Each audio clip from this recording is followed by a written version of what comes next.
E a propósito dessa palestra de hoje, o que nós vamos trabalhar? Eu vou dividir em 3 momentos aqui. Algo que vocês já conhecem, mas sempre é bom a gente recordar. Na dinâmica ver, julgar e agir, na dinâmica que nós temos por base no nosso, fruto também na nossa reflexão eclesial, de ver uma situação, iluminar com a luz da razão, por isso julgar, para depois tomarmos nossas decisões e daí partirmos para o agir, o que de fato proporciona, dentro do nosso contexto hoje, uma visão sobre a criação? O que podemos dizer nesse contexto hoje, que nós vivemos, sobre a criação? Um pouquinho retomando da nossa campanha da fraternidade esse ano, nós falamos sobre os biomas, Fraternidade e biomas, todos lembramos da campanha da fraternidade, tivemos essa bonita experiência. Eu sou da Diocese de Campo Limpo, A Diocese de Campo Limpo é uma diocese de periferia, foi criada a partir da Arquidiocese de São Paulo, no ano de 1989. Lá, atualmente, eu sou também vice-reitor do Seminário Diocesano e assessor da Pastoral Universitária. Não quero, só para colocar um pouquinho vocês, para falar quem eu sou. Padre Manzato vocês já conhecem, mas a gente vai se conhecendo. E durante esse ano nós fizemos uma caminhada ecológica num município um pouco distante, afastado daqui, chamado Juquitiba. Se vocês conhecem Juquitiba ou já ouviram falar, é caminho para Curitiba, Paraná. Lá em Juquitiba, que ainda é nossa diocese, nós fizemos, com cerca de 150 pessoas, uma caminhada ecológica, jovens universitários, crianças, idosos, famílias, gente da paróquia local, gente de vários lugares, também dentro da nossa diocese, e fora também, veio gente de fora também, de outros lugares. E o mais importante foi falar sobre um dos biomas onde nós deveríamos, melhor dizendo, deveríamos estar inseridos, que é o bioma da Mata Atlântica. Nós estamos na cidade de São Paulo, que está no bioma da Mata Atlântica. Deveria, pelo menos. O bioma que hoje a gente vê é o bioma dos edifícios. Mas, se olharmos embaixo, no solo, o DNA, a genética, que a gente pode se dizer, seria a Mata Atlântica. E lá a gente resgatou um pouquinho, falamos isso, com a oportunidade de estar inseridos nesse contexto que tem um pouco mais de verde, um pouco mais de mato. E Juquitiba também, o nome Juquitiba significa terra de muitas nascentes, de muitas águas, justamente para falar como que essa realidade local se estava. Bom, para falarmos de biomas, antes de entrar nisso, vou resgatar um pouco a definição de bioma. Estão conseguindo ler aqui? Dá para ler? Como que vocês quiserem. Contanto que vocês não durmam, fala, depois a gente... Aí, tá ok? Melhorou? Então, segundo esse autor Raven, climaticamente controlados, que são caracterizados por uma vegetação própria. E uma segunda definição de Hickles, sistema de classificar as comunidades biológicas e ecossistemas com base em semelhanças de características vegetais. Portanto, biomas são justamente caracterizados a partir de uma vegetação. Vegetações em comum que geram um local específico, com uma característica específica. Aqui, no nosso país, no Brasil, nós temos 6 biomas, 6 tipos de biomas são identificados e identificáveis. Desses 6 biomas, nós temos uma distribuição aqui em porcentagem e também em extensão territorial, onde predominantemente, quase metade, 49,29%, quase 50% desse bioma é conhecido como a floresta amazônica. O segundo, o cerrado, fica em segundo lugar com 23,92%, quase um quarto. E o restante, os outros um quarto aí de nosso território nacional, se divide pela Mata Atlântica, a Caatinga, os Pampas e o Pantanal. totalizando aí o nosso país. Aqui um mapinha só para a gente ter essa visualização. Amazônia, que não é o estado do Amazonas somente, mas sim toda essa região. O Cerrado, a floresta de cocais, a floresta de araucárias, que são os dois grandes carros-chefes também que a gente tem no nosso país hoje. A vegetação costeira ali, como a Mata Atlântica, Pantanal, Cerrado e a Caatinga. Vou falar um pouquinho para vocês sobre cada um deles, para a gente ver a realidade em que nós estamos hoje. O Brasil que nós temos hoje. Muito mais do que cenários políticos, crises, muito mais do que cenários de corrupção, que isso daí vem do homem. A gente tem um cenário que é criado por Deus. Um cenário que não tinha, pelo menos à primeira vista, outra coisa senão, nem outra finalidade, senão ser bom. O que nós temos na floresta amazônica? Localizada na região norte do Brasil, ela tem cerca de 1.800 milímetros por ano de chuva. Parece pouco, não? Ou é muito? 1.800 metros cúbicos de água. Por 1 metro, você tem 1.800 litros em apenas 1 metro quadrado por ano. Ou mais. Floresta, e hoje a gente está chovendo, né? Curiosamente. Depois de tanto tempo, hoje tem que chover. Floresta que apresenta diversos estratos, ou seja, diversas camadas, sendo que os mais altos se localizam entre 30 a 60 metros. Um estrato com outro, são compostos diversas árvores de diversos tamanhos, que, por mais densas que sejam, impedem com que a luz chegue até o solo. Ou seja, tem sombra. Floresta produz sombra. Se a gente vive querendo e procurando sombra e água fresca, a gente deveria procurar uma floresta, pelo menos amazônica. Ocupam as zonas de baixa latitude, ou seja, mais próximas da linha do Equador, mais ao norte do nosso país, portanto. Dominada pelas plantas com folhas largas, sempre verdes, pouca luz que penetra, apresentam raízes tabulares, que deem uma sustentação. Eu vou logo mais mostrar uma foto para vocês. Uma famosa árvore que é da região, que a gente também já ouviu falar, seringueira. E também tem as plantas chamadas epífitas, que ficam sobre outras epífitas, né? Como o caso da bromélia, né? Os estados que compõem, ou que contém essa floresta, né, esse tipo de bioma, o Acre diz que não existe, né, mas no país está ali, né, na federação diz que está lá.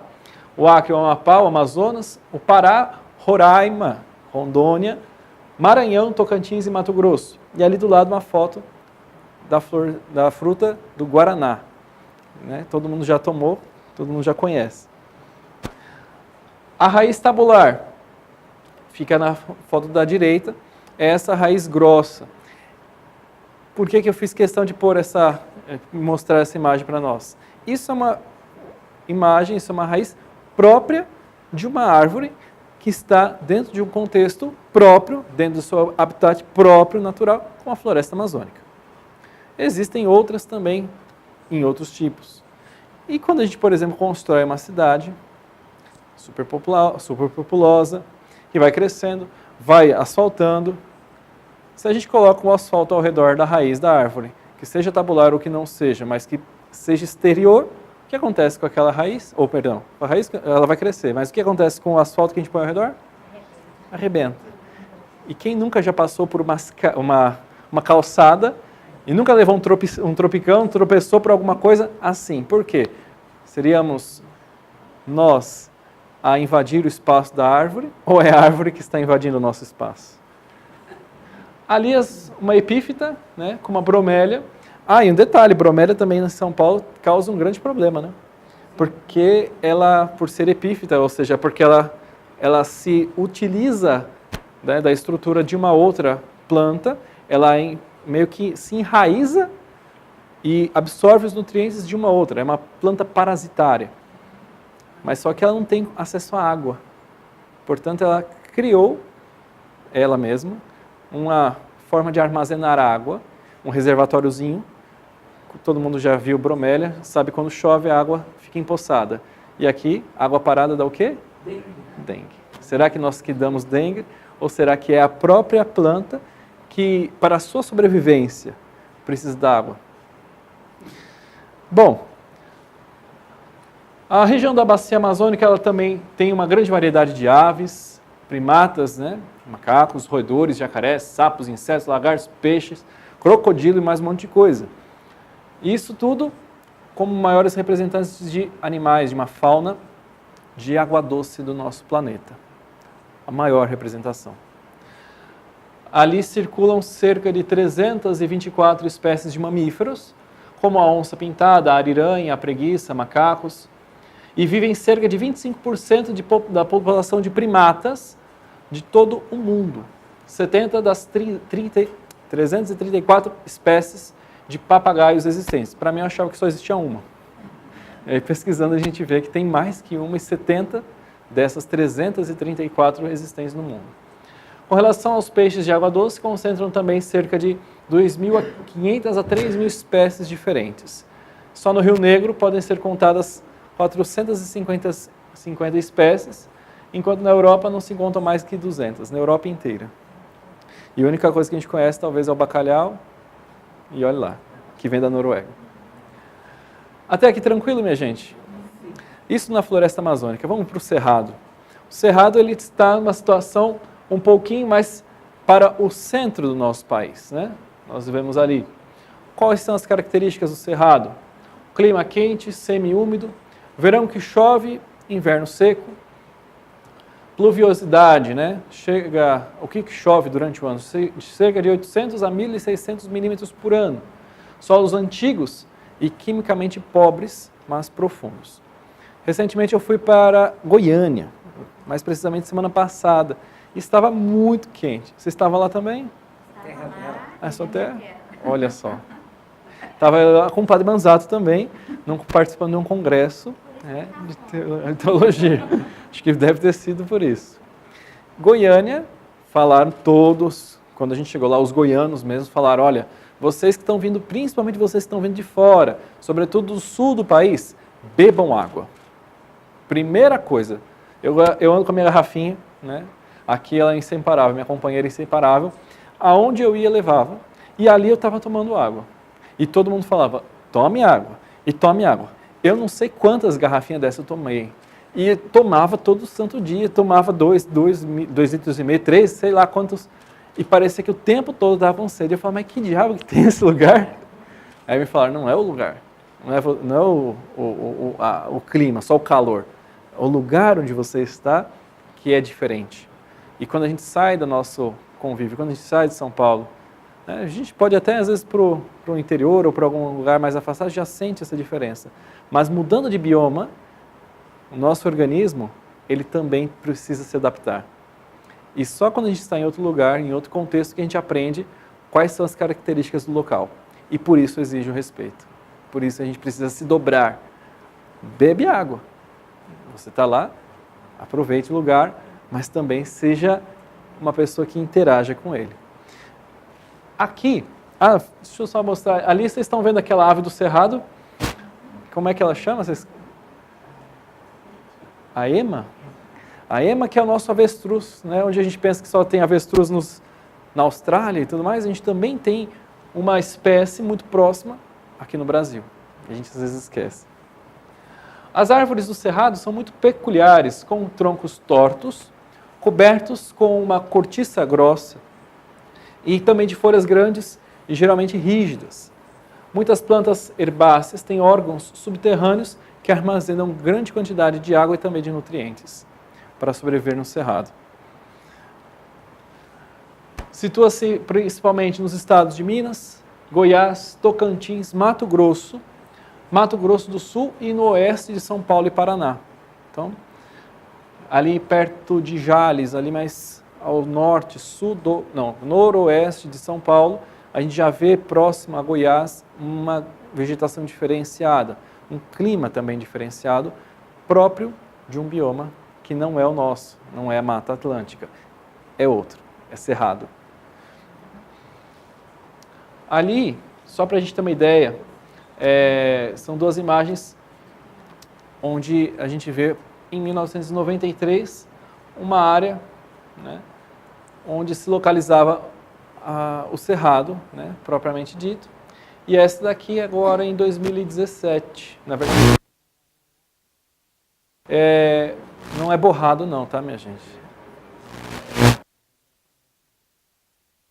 Isso daí é um pouquinho para a gente ver onde está o cerrado, ou era, pelo menos. São grandes áreas que o agronegócio está tomando conta. Sobretudo agronegócio. Então, agropastoril. Exatamente.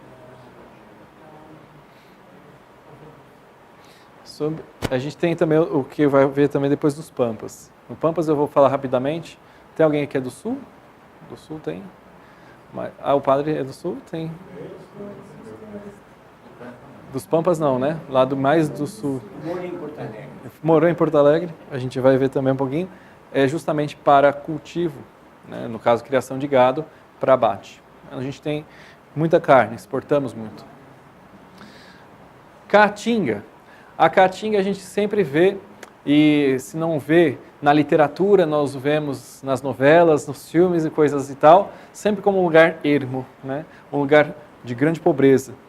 A Caatinga, na verdade, ela é considerada como o único bioma que é genuíno, exclusivo brasileiro.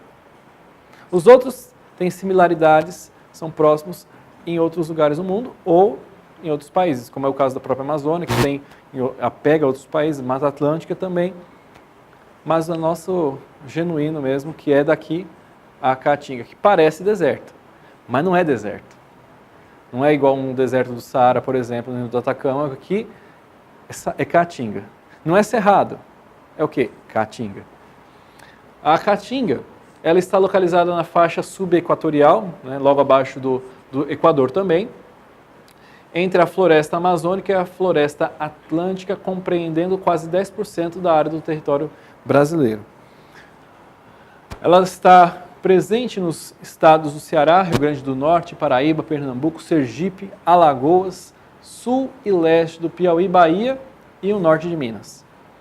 Possui um clima semiárido com temperaturas médias entre 27 e 29 graus, índices pluviométricos, né, de chuva irregulares, variando cerca de 250 a 1.000 milímetros por ano, concentrando-se durante 3 a 5 meses.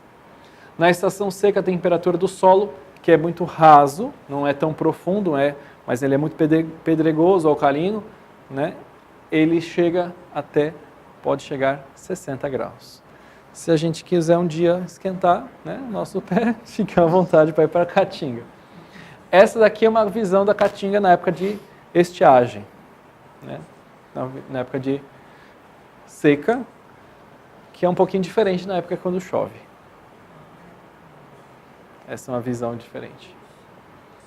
Quem já leu Morte, ou já ouviu, Morte e Vida Severina, João Cabral de Melo Neto, Vidas Secas, Graciliano Ramos e tantos outros, a gente vê como que a Caatinga ela é desenhada, representada, né? Eu gosto muito também de um outro, Alto da Compadecida também, do Suassuna, que é muito mais melodramático, mas também ao mesmo tempo cômico, como é a vida de um sertanejo, né? Uma pessoa que mora lá no meio da Caatinga. O símbolo mascote da Copa do Mundo é o tatu da Caatinga. O fuleco, tinha um nomezinho. Exatamente. A vegetação da Caatinga ela é extremamente diversificada, proporcionando a ocorrência de espécies adaptadas às condições do ambiente, o solo e o clima, como o caso do tatu, né? Só o tatu para conseguir cavucar e morar, né, na sua toca, conseguir sobreviver.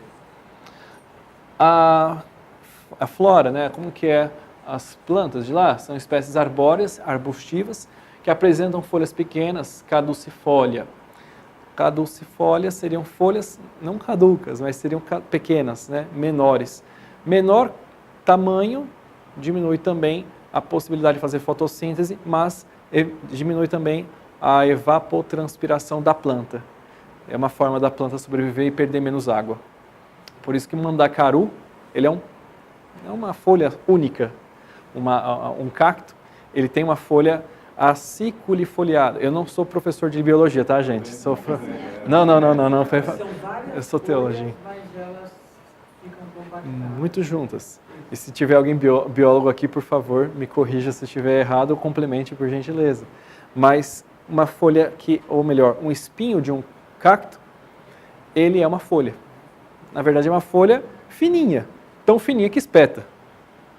A culpa não é dele que espeta, a culpa é da gente que bota o dedo.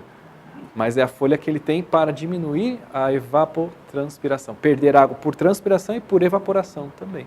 Mas permite fazer a fotossíntese, ainda que reduzido, para manter a energia celular e manter a planta viva, né?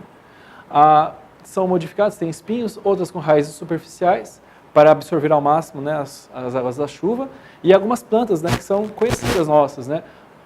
Ou não conhecidas talvez, como eu não conhecia o nome barriguda da planta, a amburana, a aroeira, umbu, baraúna, maniçoba, macambira, mandacaru e o juazeiro, né, que produz o juá. E o Pantanal, né? O Pantanal, ele é uma grande, e a gente poderíamos dizer assim, um grande, né, brejão, um brejo alagado. Ele geralmente acontece em planícies, por isso que se alaga.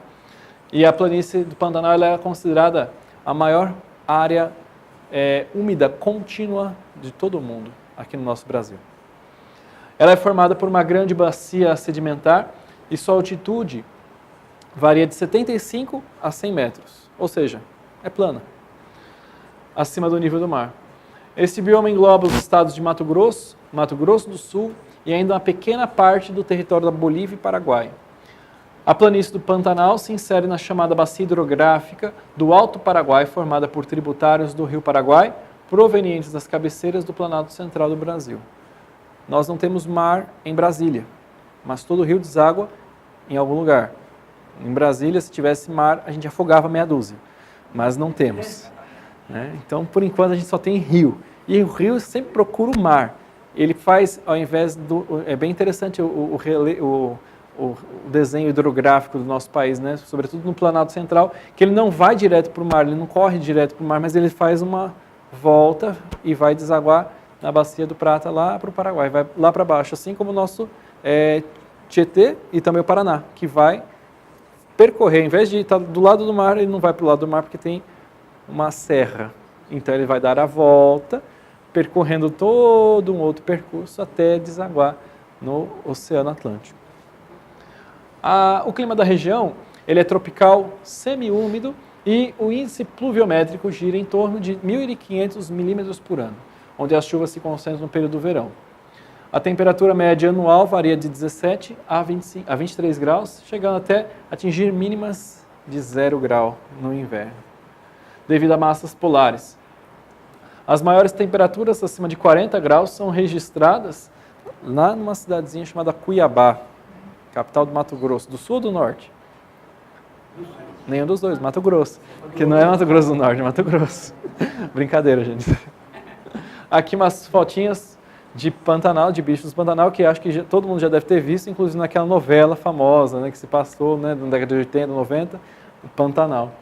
Aquela lá que de cima que eu não quero encontrar nem morto, que eu morro de medo de cobra, mas o veado campeiro, o tamanduá-bandeira, a onça pintada, a garça e o tuiuiu, que dá também o nome do nosso querido Palácio Real no Brasil, o Palácio do Jaburu. Mata Atlântica, a nossa casa. A nossa casa a gente já conhece melhor um pouquinho, né?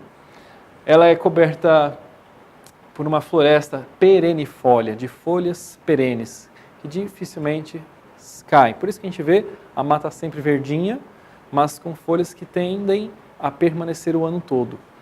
É encontrada principalmente nas regiões montanhosas de clima quente e úmido da costa atlântica de toda a costa oeste do país. Esse ecossistema é composto por uma grande variedade de ambientes, indo do litoral ao topo da Serra do Mar e desde ao sul ao nordeste do país, como floresta densa, chamada também de mata de encosta, floresta estacional, matas de interior, floresta ombrófila mista, ou mata de araucária, restinga, mangue, praia e duna. Por isso, quando a gente vai na praia, que a gente tropeça naqueles arbustinhos, né, que você está andando na areia, né, e aí você sente aquela coisinha no chão, você fala, puxa vida, vou arrancar esse cipózinho. Vou arrancar porque está atrapalhando, né? Você vai armar a sua barraquinha, você vai pôr a sua cadeirinha, vai chegar lá, pegar a tua cervejinha, e aí você vai arrancar aquela plantinha que você está detonando naquele momento, sem você saber, agora pois saiba, você está acabando com o que resta ainda da Mata Atlântica. Aquilo é Mata Atlântica também. É uma variedade enorme, muito grande, daquilo que nós conhecemos como Mata Atlântica, que vai desde a restinga, que é essa mata, até as grandes matas ou as grandes florestas da Serra do Mar, por exemplo. Quando a gente passa indo para a Praia Grande, por exemplo, que a gente passa, né, pelos parques de preservação, né, Jureia e outros mais. Para o Rio de Janeiro, quando a gente vai para o Pico das Agulhas Negras, que a gente tem também o Parque Nacional do Pico das Agulhas Negras, Parque Nacional, a gente encontra também ali uma forma de preservação de Mata Atlântica. Quando a gente vai para Campos do Jordão, tomar o nosso, né, quem gosta, né, tomar um cafezinho, tomar um chá, um chocolate quente, um fondue, uma coisa assim, você também vai encontrar um pouco do que resta da Mata Atlântica. Pois bem, é uma floresta bem interessante porque ela consegue se autossustentar pela sua própria forma de viver, pela sua própria a sua dinâmica mesmo. Ela é autossustentável.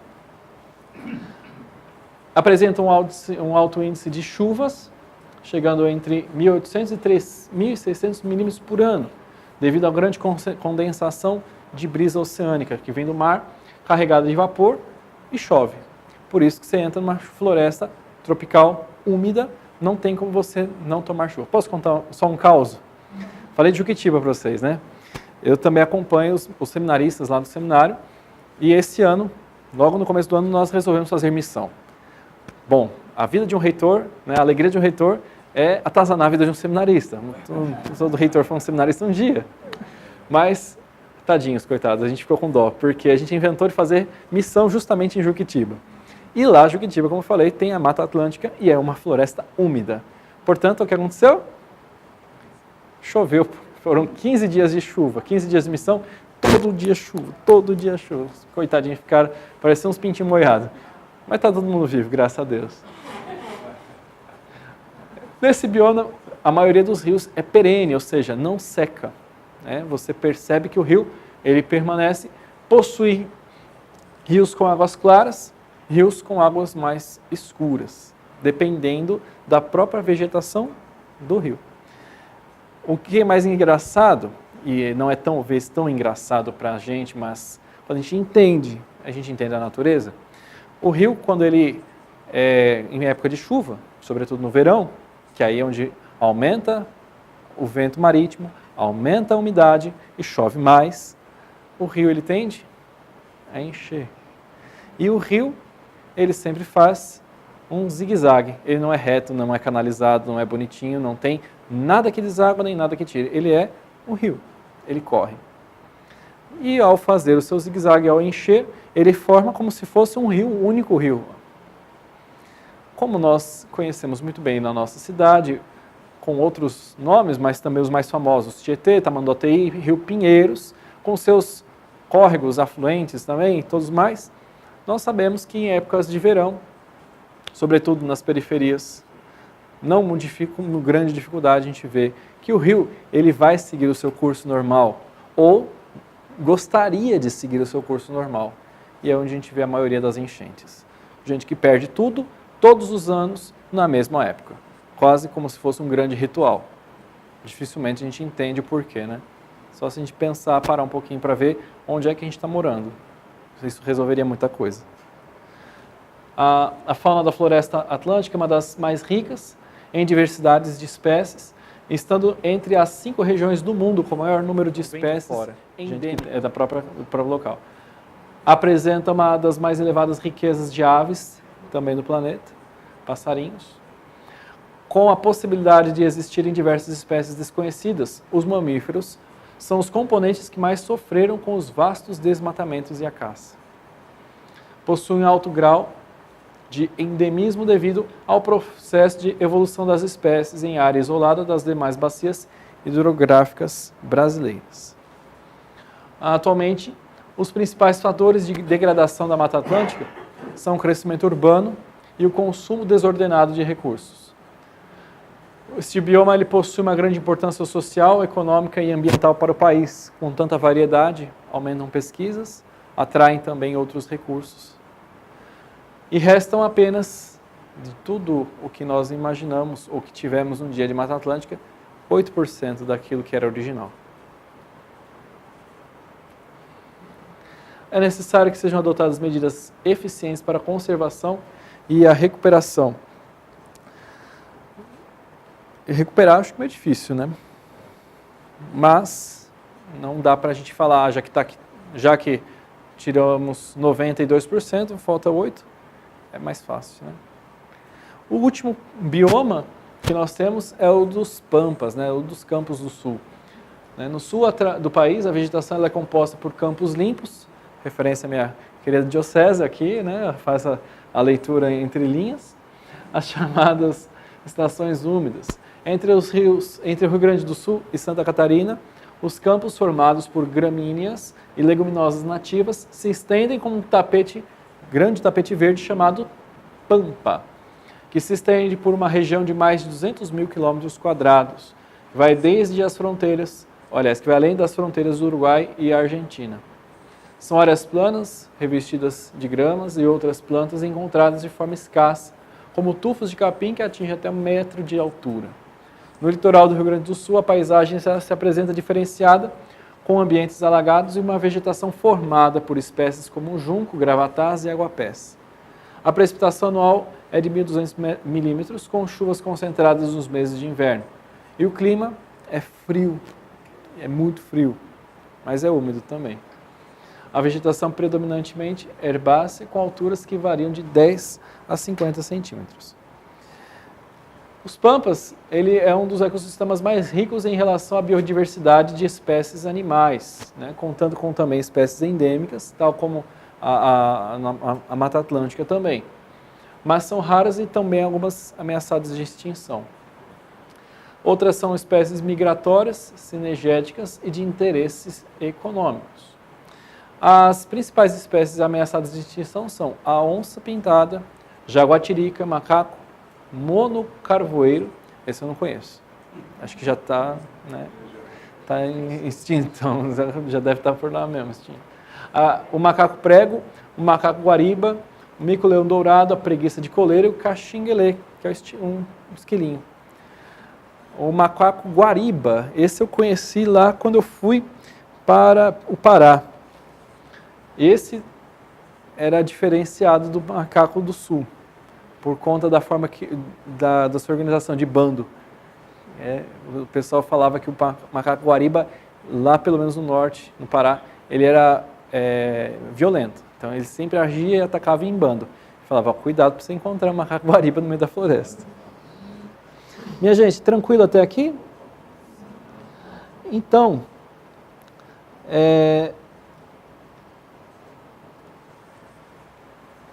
o que nós podemos pensar disso tudo que eu passei para vocês? Vocês estão acordados, minha gente? Se vocês estiverem dormindo, vocês sabem o que vocês devem fazer, né? Dormir bem, faz amor, não brincando. Dorme depois. Levanta, toma um copo d'água, depois volta um pouquinho mais, faz pergunta, interage, dá uma risada e a gente toca o barco. Agora eu vou entrar um pouquinho, eu não sou biólogo, eu sou teólogo de formação. Estou estudando, né, com fé em Deus, para terminar meu mestrado em teologia sistemática.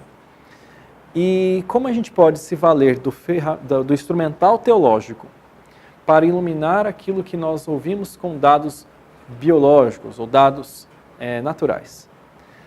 Nós vimos a situação. O que pensar, ou o que podemos pensar dela no viés teológico, ou seja, com um corte que a gente pode ver de Deus. existe na teologia diversas formas de leituras, né? E uma delas é uma leitura a partir daquilo que foi criado. Daí que nós chamamos de teologia da criação. Pensar Deus a partir do que é criado. São Tomás de Aquino já dizia que nós podemos chegar a Deus por via daquilo que é natural, ou por via das coisas criadas. A partir da criatura, eu consigo pensar ou imaginar, ou ter ideia de como é ou quem é o Criador. Né? Aqui nós temos uma mão de artista, né, que pinta como se estivesse pintando o mundo. E, de fato, essa ideia da mão que desenha ou da mão que pinta é algo que percorre o imaginário, a ponto de nós termos na Sagrada Escritura algo que narra, que conta como que a criação se deu, como que alguém imaginou, pensou e fez com que tudo que nós vimos, tudo que existe hoje, passasse de fato a existir. Lá na catequese, a tia, o tio, não sei, né, o catequista, ele passou para todos nós, desde que no mundo é mundo, passou o relato da criação. Como que a criação aconteceu. Né? Essa imagem, essa pintura é conhecida de vocês? É bonito. É o dedinho que mais demora para encontrar, né? Tá ali, tá longe, tá longe. É o teto da Capela Sistina, lá no Vaticano, em Roma. Nós temos essa ilustração justamente para nos mostrar qual é o contato que Deus tem para com o homem. Por mais que se aproxime do homem, é ele quem também tem que dar o seu passo. Porque a mãozinha do Adão está meio, né? Está meio estranha, está meio esquisito, né? Se ele se esforçar um pouquinho mais, ele toca Deus. Deus já deu o primeiro passo. Deus já criou. E ali Adão, ele não pode receber somente de mão beijada a criação, mas deve ser também protagonista dela. Deve ser também administrador dela. Como é que Adão vai administrar essa criação? O projeto de Deus, que a Sagrada Escritura apresenta, ele inicia-se pela criação. A organização do mundo. Tudo foi organizado, tudo passou a existir de alguma maneira. Conhece uma ruptura por causa do pecado, mas tem um sentido revelado plenamente em Jesus Cristo. Tudo como era no começo. Como que havia as coisas? O mundo criado, vivendo harmoniosamente. O mundo foi criado por Deus e é uma obra desejada por Deus, criada harmonicamente por amor. Nós temos e conhecemos bem o relato da criação, que Deus criou o mundo em 6 dias. No 7º ele descansou. Nessa semana a gente sabe muito bem como se deu a criação. Porém nós devemos olhar, se vocês nunca olharam, peguem depois na Bíblia dos 6, o livro de Gênesis, os 2 primeiros capítulos, 1 e o 2, e vocês vão ler ali 2 relatos diferentes dessa criação. Por que há essa diferença? Porque não vou entrar nesse mérito da questão, deixo para uma outra oportunidade, mas esses 2 relatos diferentes entre si, eles trazem também uma visão complementar para falarmos sobre a criação. O primeiro relato, ele então fala dos 7 dias, né? E no final tudo era muito bom. Cada dia tem um programa, cada dia tem um elemento necessário para a continuidade na obra no outro dia. Como é que era mesmo? No primeiro dia é criada a luz. Né? Deus viu que estava tudo trevas, acendeu a luz. E já começaram a cobrar conta dele. Não. Deus cria a luz. Separa a luz de trevas. O segundo dia cria o firmamento. E aí separa a água. Poxa, mas ele não criou a água. Ih, está complicando. Primeiramente ele cria a luz e depois já tem que criar um negócio para separar a água Sendo que no primeiro versículo anterior à criação da luz, a terra era vazia, era informe e o Espírito de Deus pairava sobre as... Pô, mas então quer dizer que Deus não criou tudo a parte... Tinha um filósofo chamado Tales de Mileto, que ele falava que todo o princípio de existência, ou que a gente chama, ele usava uma palavrinha grega, né? Arché. Ele falava que todo o princípio era água. O homem é constituído de 75% aproximadamente de água. Por isso que eu tenho que tomar água para ficar toda hora hidratado. Senão eu acabo, eu sumo. Nós também. Vocês estão com sede falando nisso? Eu estou. Vocês estão falando pra caramba, pô. Quando a gente fala, a gente expressa, a gente emite som através do ar. E a água que está na garganta seca, evapora. Por isso que precisa de água e manter-se hidratado. Assim também, quando Deus cria o mundo e Ele faz a partir, não do nada, mas daquilo que Ele era, porque não é somente do nada, Deus já era, Deus existia. A partir de sua vontade, Ele cria o mundo. No livro de Gênesis, nós vemos que o Espírito pairava sobre essas águas. E dessas águas, nós vemos criar a luz, criar a claridade, ou seja, criar aquilo que é necessário para vir. A água, que já era talvez um símbolo do próprio Espírito, por isso que o Espírito pairava sobre as águas, nós temos aí uma repetição de símbolos. E aqui a gente não vou entrar também se é o Espírito Santo, se é o Espírito de Deus, que Espírito que é esse. Mas ela se separa pelo firmamento. Na visão judaica, né, nós viveríamos num grande aquário, cercado de água. E o céu azul seria reflexo disso. Dias de chuva seria um pouquinho de vazamento que gotejava até a terra. E aquilo que se vê por sobre a terra, por sobre os homens, estava contendo a ação de Deus. Era tudo obra de Deus.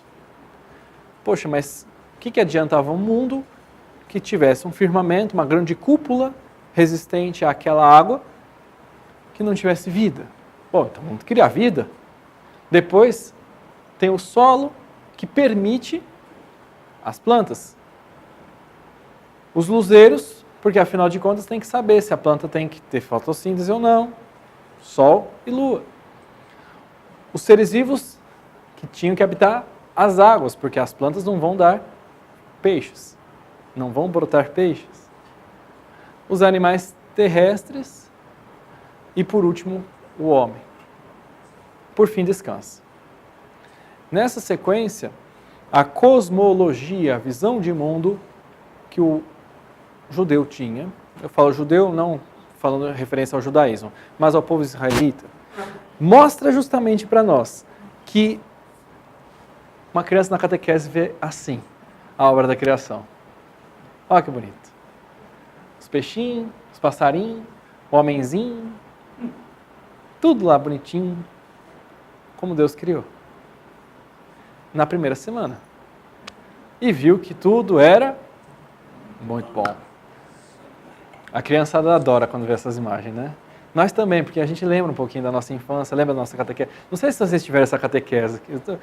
Eu estou falando assim, né? Eu não sei. A minha catequese era uma catequese muito simples, né? Mas uma catequese que a tia falava, olha, Deus criou, e eu achava piamente que era assim. Eu via isso assim, eu falava, nossa, Deus criou assim. Aí o professor Matias lá na faculdade detonou, falou, não, querido, não. Eu falei, caramba, desacreditei disso tudo. Mas Deus é que sabe. Como é que faz uma semana a criação de um mundo inteiro? Como que Deus faz? Deus. Mas aí, engraçado, que na sequência, no segundo capítulo de Gênesis, continuando no versículo 4b, né, porque lembra, 4a é a primeira parte, 4b, a segunda, já vai contar uma história completamente diferente. Vai contar uma história que após criar céu e terra não existia mais arbusto devido à ausência da chuva e quem pudesse cultivar o solo. Não existia nada. Meu Deus, mas criou tudo, morreu tudo. Por quê? Foi tudo por água abaixo. Precisava de alguém para cultivar. O próprio Deus, ele providencia a chuva e forma o homem a partir do chuva com terra. O que dá? Barro. Portanto, manuseia o barro para soprar na narina e fazer assim o homem, que é colocado nesse jardim, que estava ali, coitado, sem ninguém para cuidar. Olha que história diferente. Primeiro Deus cria tudo, Deus faz tudo, bota o homem, agora já tinha tudo, e aí vê que estava indo tudo muito mal, cria o homem. Os dois, assim, ele não fica sozinho, né? Ele recebe uma companheira, porque não é bom que o homem esteja só, fica doido. Por isso ele bota uma companheira, carne de sua carne, ossos de seus ossos. Os dois estavam nus e o homem e a sua mulher não se envergonhavam nem um pouquinho disso. Mas é o barro, que coisa. E ali a mão de Deus tirando a costelinha de Adão, né? Bom, tudo aquilo que existe é criação e é amado e amada por Deus. Isso é desejo, é realizado por Deus. Nenhum dos dois existe, nenhum ser, né? Existe isoladamente, tudo está relacionado e nessa harmonia as criaturas de Deus vivem, convivem, coexistem. Isso daí faz com que a gente perceba a criação, como o salmista diz, chamando-a de obra-prima, mas numa silenciosa sinfonia. Eu fico imaginando que uma sinfonia não dá para ser silenciosa. Mas na ordem que Deus cria, aquilo que é silêncio, que não se percebem a olhos, muito menos a ouvidos humanos, contém a sabedoria de Deus, que é expressa pela imagem e semelhança que o homem tem com ele. Aqui tem uma imagem que talvez vocês já devam ter visto naqueles cartõezinhos dos Testemunhos de Jeová, quando vão dar para a gente, quando bate na porta insistentemente no domingo de manhã, fazendo referência àquela música que fica lá atormentando a pessoa quando está de manhã também no domingo. Mas, quando a gente vê toda essa imagem, todo esse paraíso, todo esse Éden, puxa vida, onde é que nós errou? Onde é que falhou? Por que não está assim? Deus criou tudo isso, deixou a cargo do homem. O Adão e a Eva ainda, tinha uma companheira. O que falhou? Onde é que deu ruim? Onde é que saiu errado? O homem, ele possui no início um ideal, né? E nesse ideal de relação, ele estabelece uma relação consigo, com a obra criada, com Deus e com o seu próximo. Nessa ordem, Deus dá, né, nesse sistema, Deus dá uma ordem ao homem de encher a terra e submetê-la, como a gente vê em Gênesis 1, 28, favorecendo que aquilo que poderia ser explorado de modo selvagem não seja, mas seja olhado de uma outra maneira, essa submissão da criação. Mas algo sai errado. E é justamente aquilo que se rompe nessa aliança perfeita, harmoniosa, nessa sinfonia silenciosa com Deus que começa a destoar, e é o pecado. O Gênesis também coloca e relata a relação que o homem tem para com o próximo e a consequência quando ele rompe com essa aliança com Deus.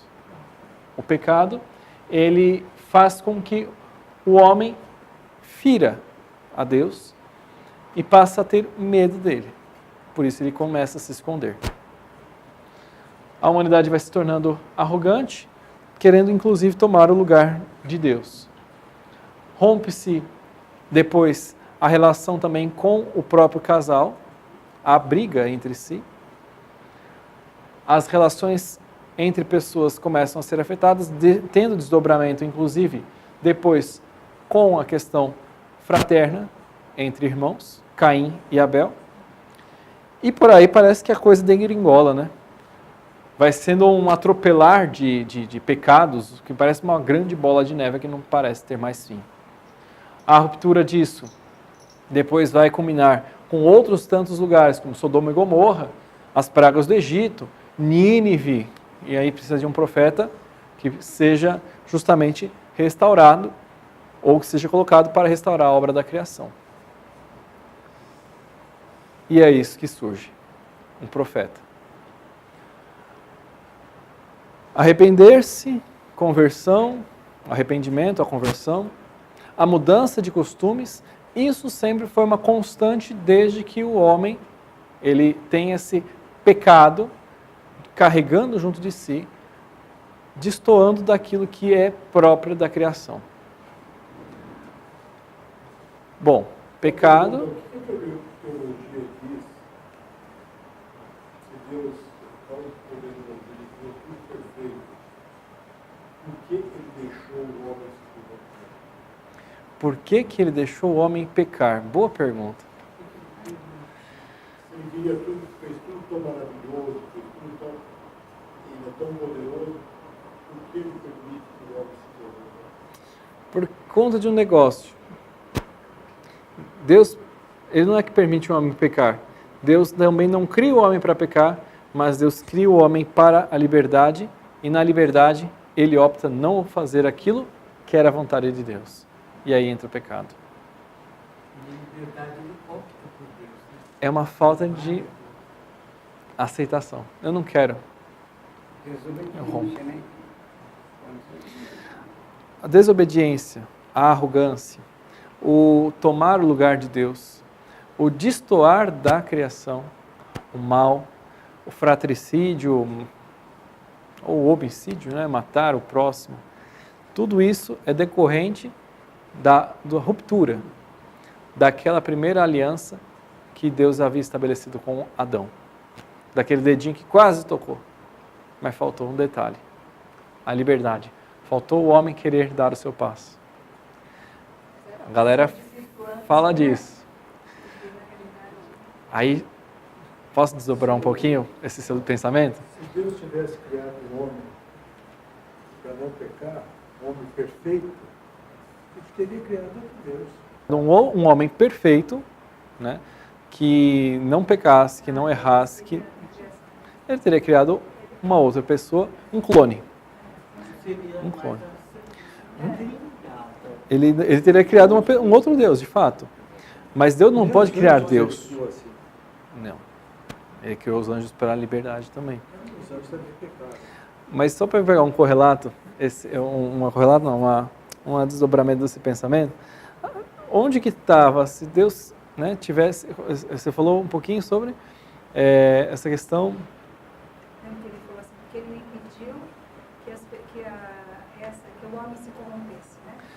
Eu acho que ele teve essa criação, e cabe a nós, eu acho que não tem, né? Eu acho que ele até quis se mostrar, talvez, não sei, eu vou falar, né?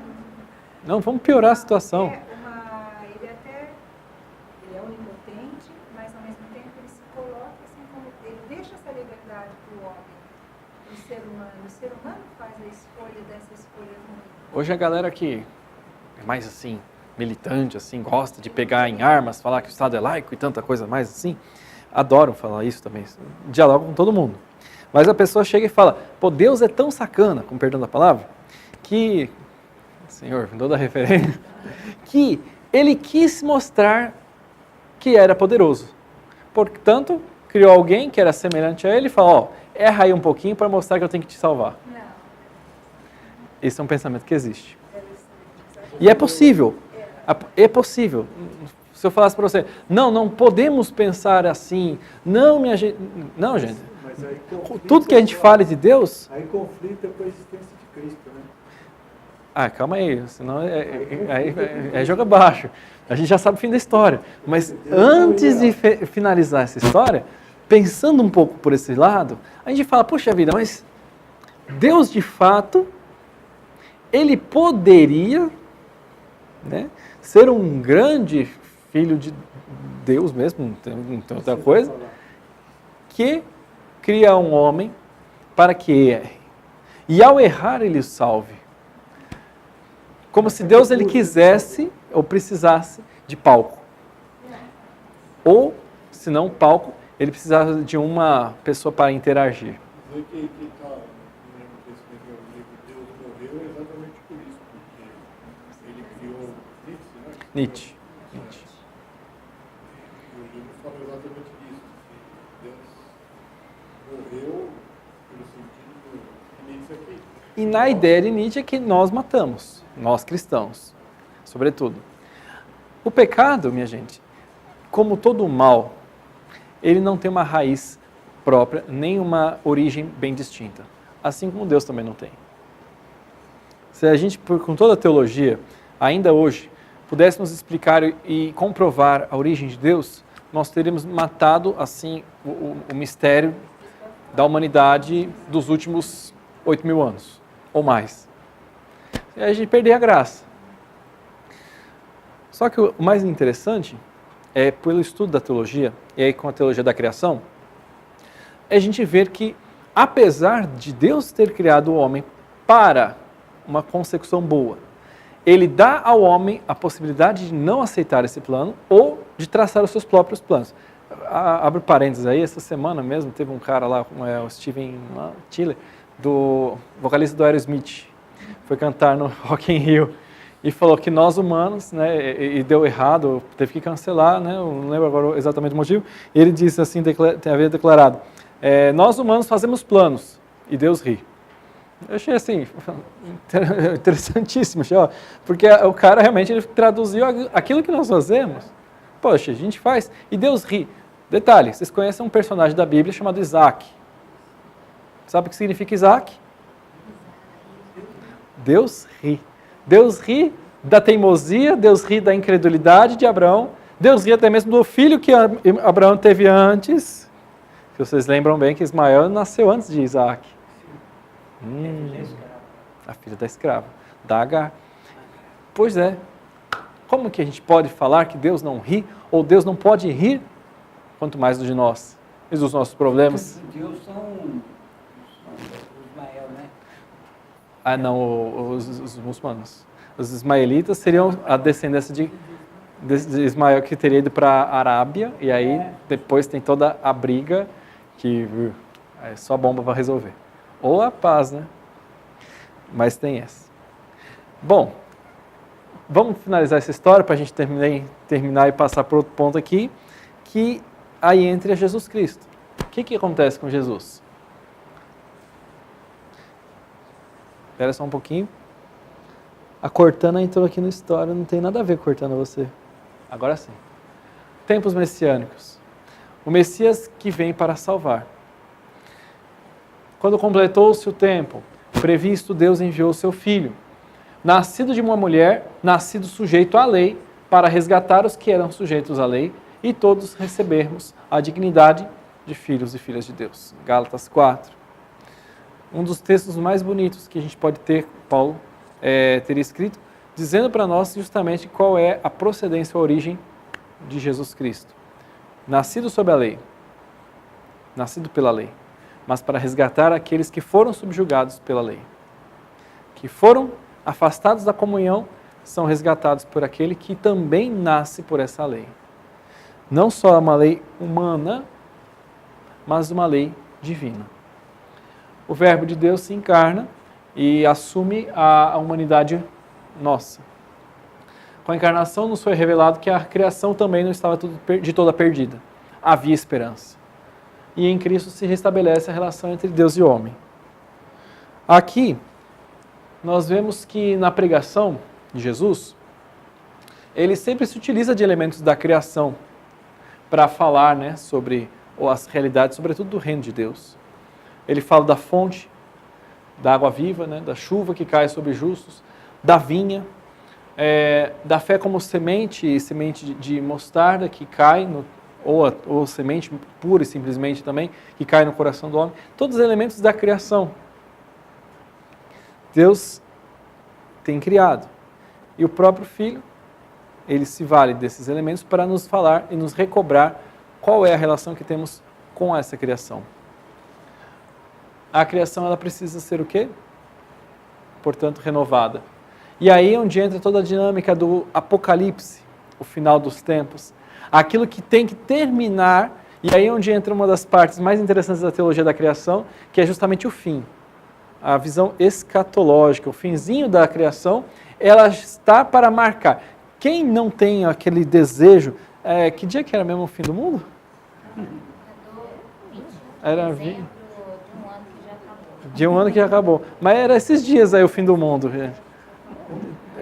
Foi agora, era sábado, né? Era sábado ou era domingo agora? Me falaram. Acho que era domingo, né? Porque lembro que alguém falou para mim no sábado, falou, olha padre, cuidado que amanhã é o fim do mundo. Eu falei, mas já? Mas que coisa! Demorou tanto desde o ano 2000? Por quê? Todo mundo tem aquele desejo, né, do fim do mundo. Tinha até uma novela da Globo também, O Fim do Mundo, né? Não sei se vocês assistiram. Lembro que eu era pequeno assistir. Essa novela e todo aquele desejo que nós temos pelo fim de uma coisa, tipo um fim de uma palestra como a nossa aqui, eu não vejo a hora de acabar, embora. Tudo isso do fim é algo que anseia. Quando a gente vai fazer uma viagem, presta atenção, a volta não é mais rápida que a ida, porque a gente não sabe quando é o fim. Mas quando a gente volta, a gente sabe onde é a nossa casa. E quando você volta para casa, você fala, tá, já sei qual é o caminho. Já sei o caminho de volta. Justamente. Quando a gente vai para o fim de algo, o fim ele parece muito distante e desejado, muito mais do que o lugar onde nós estamos. E por isso que o livro do Apocalipse, ele mostra que o fim dos tempos também se torna desejado. E o Messias que é enviado, ele dá como que para a criação, aquilo que havia sido perdido pelo pecado, um novo alento, um novo resgate, uma nova esperança. Muito bem, mas quando é que vai acabar? Olha, todos nós somos salvos por nosso Senhor Jesus Cristo. Amém, aleluia, glória a Deus. Mas quando é que vai acabar? Quando é que tudo isso vai terminar? Por que nós, mesmo sendo cristãos, sabendo, conhecendo o Evangelho, a gente peca? Poxa, por que eu fui batizado, fui criancinha, né? Fez tudo bonito. Fez a catequese, fez a primeira comunhão, depois fez a crisma, casou, ou ficou padre, sei lá o que aconteceu da sua vida, mas sempre tem um pecado que assola. Quando é que isso vai acabar?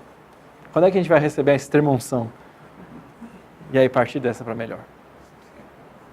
Tudo isso é uma dinâmica própria daquilo que é criado, daquilo que é imagem e semelhança de Deus e daquilo que, corrompido pelo pecado, recebe em Cristo um novo alento e esperança para um dia se concluir. E por isso que o Apocalipse ele dá para nós essa ideia que a intervenção divina estabelece o fim daquilo que faz sofrer, do sofrimento. O sofrimento é mau, é ruim. Por isso que surgem novos céus, novas terras. Eu vou acelerar um pouquinho aqui, gente, senão a gente não acaba hoje, tá? Aqui, a criação que era amada e desejada por Deus, ela é um ambiente concreto onde o homem realiza sua vocação. E aquilo que Deus continuava sendo, desde o começo, como Senhor e Salvador, agora, mais uma vez, Ele mostra a sua soberania sobre ela. Isso a gente pode ver da nossa visão do mundo, ou, se quisermos olhar, no nosso país. Vimos, pensamos, o que vamos fazer?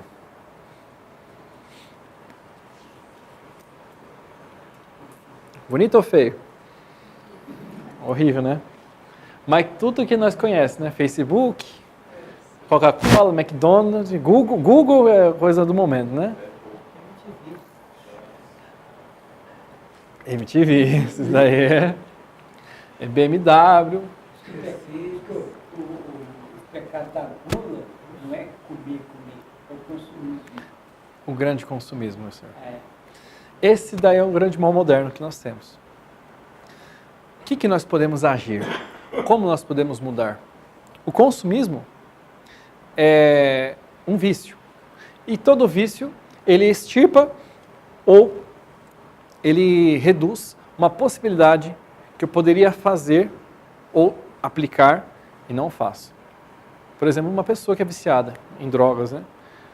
uma pessoa que fuma, sei lá, uma pessoa que tem vício da maconha. A pessoa fuma. Né? Poderia estar fazendo outras coisas, poderia estar estudando. Sabe que aquilo vai estragar com os neurônios dele, sabe que a cannabis não vai dar certo, vai deixá-lo viciado, mas ele se aplica aquilo. É vício. Como é que ele faz para mudar? Só a partir do momento que ele quer mudar.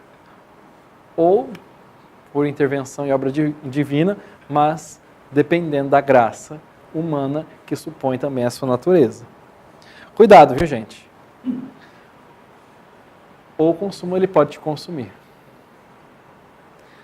Quem nunca, né? Eu vou comprar umas coisinhas só no mercado, né? Quando vai ver, sai com 3 carrinhos e não sabe como faz para carregar. Aí você fala, puxa vida, eu ainda paguei, né? Diz que é feio, né? Vergonha, o ladrão que rouba e não tem como carregar. O problema é quando a gente compra e não tem como carregar também. É complicado. Cartão de crédito, um terror. Eita, esse daí, cartão de crédito, eu nem sei o que é isso. Eu vou pular a definição, que vocês já sabem muito bem o que é consumismo. O consumo supérfluo é aquilo que eu compro a mais do que eu necessito. Em busca de prazer, em busca do sucesso, em busca de uma felicidade momentânea. Que assim como eu posso pedalar, né, uma bicicleta sem as mãos, um belo momento eu também posso, no meio do caminho, tropeçar e cair. O que valoriza ou até mesmo promove são meios de comunicação. E aquilo que você muitas vezes tem aqui são charges de marcas que vocês conhecem, mas, não vou explicar todas aqui não, mas só para a gente ver, né? O Sky, quando você tem a televisão a cabo, você fala, puxa vida, legal, tem uma TV a cabo em casa. Que canal que você assiste? A Globo. Ou você desliga a sua televisão. Você, quando vê um canal que na TV aberta você poderia assistir e paga para assistir, é muita coisa, né? Você olha e você fala, puxa vida, por que eu estou pagando? Ali você vê, né? O McDonald's também, o que causa, e tantos mais. O consumismo ele pode se tornar um culto ao escolher e ter. É o grande evangelho pregado hoje. É um evangelho atual que é oferecido pelo mundo e tem sido cada vez mais protagonista pelo secularismo que o mundo nos tem proposto. Ele finge conter boas novas, trazer grandes alegrias, faz uma promessa de felicidade por meio de aquisição de bens, materiais e atividades que se concentra principalmente no prazer que as pessoas sentem quando põem em prática a escolha pessoal. Você pode escolher. Esse que é o mais legal. Se temos bens suficientes, nos sentimos seguros e até autossuficientes. Eu quero um carro. Isso me faz autossuficiente. Não preciso depender de ônibus, não preciso depender de carona, não preciso depender de ninguém. Eu me basto.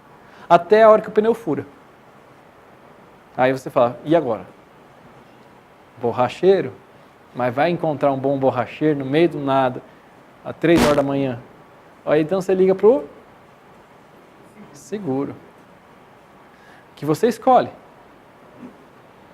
Nós gostamos de poder comprar, ter o poder de escolher. E é justamente isso que nos dá o poder de possuir.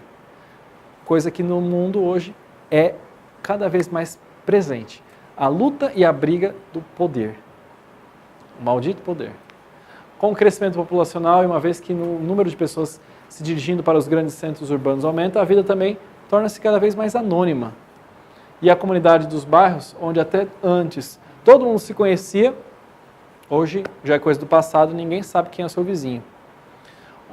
Ontem mesmo eu falava com uma pessoa, ela contando para mim, ela falava, padre, eu estava ali falando com por internet, por Skype, uma pessoa achava que eu morava em Cachoeira Paulista, porque ela faz um trabalho de palestra sobre o método Billings. E aí, porque ela foi falar não sei o que lá na Canção Nova, em Cachoeira Paulista, a pessoa viu, pegou o contato dela, começou a falar com ela. E ela falou, nossa, quando é que você pode vir dar uma palestra na minha comunidade, aqui no meu bairro e tal? E eu gostaria de vir, a gente pode, né, tendo agenda e tal, você tem como vir como é que a gente faz para a questão de custeio de passagem, hospedagem e tal, não sei o quê. Aí ela falou, não, me fala, né, mais ou menos onde que é, a gente vê. Aí ela falou, então, é na rua tal, no Embu. Ela, quê? Ela falou, é na rua de trás da minha casa. Aí que o cara falou, pô, já que você estava no interior, ele estava no lado, vizinho. Coisas que acontecem no mundo de hoje. A gente tem uma grande ênfase, né, nessa questão do consumismo, na escolha e na afirmação de quem eu sou, buscando até mesmo a nossa identidade e verdade pessoais. Tudo aquilo entra nessa dinâmica do pós-moderno, né, na contemporaneidade, daquilo que é subjetivismo, o que vale a pena somente sou eu. A televisão, ela se torna uma grande profeta. Se pensarmos o consumismo como um evangelho a ser lido, a gente vê a televisão como uma grande profeta nos dias de hoje. E os shopping centers como as grandes catedrais, né, os grandes monumentos hoje. A televisão, ela, ao mesmo tempo que é algo que comunica, ela trabalha com aquilo que é visual, ou seja, com a aparência. Daí que a mensagem principal que ela mostra, quando a gente vê, é o que você vê está sendo a verdade. Isso implica numa realidade material, ou dizendo que tudo que existe é material. A materialidade e a visualidade determinam o que é real. Não é o que são os fatos, é o que você vê. E aí, o que você pode ver é muita coisa. Basta a gente mexer um pouquinho na televisão, basta a gente distorcer uma imagem, basta a gente focalizar uma câmera e ver que uma sala não é só o que uma câmera de uma lente, ou a lente de uma câmera transmite. A TV é instantânea e ela capta a nossa atenção. Daí que uma criança, ou melhor, um adulto, quando quer distrair uma criança, antigamente contava uma história, interagia com a criança até a criança se distrair. A criança ela queria fazer uma coisa e não era o momento, botava para brincar. Hoje, o pai e a mãe pegam e botam uma TV, liga lá na Peppa Pig e a criança, coitadinha, fica lá alucinada com aquele bichinho cor-de-rosa horrível. Agora eles dão até o celular na mão, mas nem a televisão. Pior ainda. É que eu quis ser bonzinho ainda para mudar aqui a televisão. Mas uma questão, aí não é minha opinião, mas é pensando que a população aumentando, 29 bilhões de pessoas em 2050, se não houver, de certa maneira, o consumismo, o que essas pessoas vão fazer? Precisam de consumismo para o trabalho. Se você não produzir, ninguém consumir, não vai haver trabalho. Não, mas ele não Aí- está dizendo que tem que deixar de consumir. Porque consumir aí, no caso, é o excesso. É você deixar... Ah, por que você não pode recolher o seu lixo? Por que você não pode tirar aí? Por que você tem que sujar ou tem que fazer o trabalho para o outro acontecer? Sendo que o trabalho é natural. Não é o fato de consumir, ou melhor, o fato de produzir para ter gente que consuma, para que haja emprego. A ótica é inversa. Quando a gente diminui a taxa de consumo, eu dou a possibilidade de outras pessoas também consumirem, ou terem o bem. O que é contrário, ou o que se torna viciante na sociedade de hoje, é justamente o que se controla, o que se estimula por detrás dessa prática do consumismo. E é onde a gente pode buscar a conversão. O que se estimula, na verdade, é uma competitividade. Eu preciso ter a bolsa mais bonita, a bolsa da moda. Então, eu não preciso ter uma boa bolsa. Eu preciso ter muitas bolsas. Dior é uma... Vão criar marcas, vão criar meios para alimentar isso. Mas por isso está nesse início aí, quando você fala da televisão, por exemplo, entendeu? Uma criança que ela precisa estar, os pais não têm essa possibilidade de estar junto, porque a gente pode estar junto, mesmo trabalhando, correndo, você não precisa pôr uma televisão e dar o iPad para a criança, você tem formas de brincar, de interagir com essa criança, qualquer pessoa, mesmo uma pessoa trabalhando numa casa. Ela vai fazer uma comida, ela vai fazer juntas. Então, eu acho que tem buracos ali, né? Cada vez mais na nossa comunidade, buracos as crianças e com as famílias, na própria educação, na própria convivência. Ela chega na vida. Tempos atrás, diante de uma interação, né, ou criando relação, hoje a gente não vê o relacionar-se com uma tela ou com um aparelho celular, ou até mesmo entre iguais. E aí Cada um num quarto. a retroalimentação que a gente vê com o subjetivismo está ali. Também desenvolve a subjetividade inicial da infância. Aqui,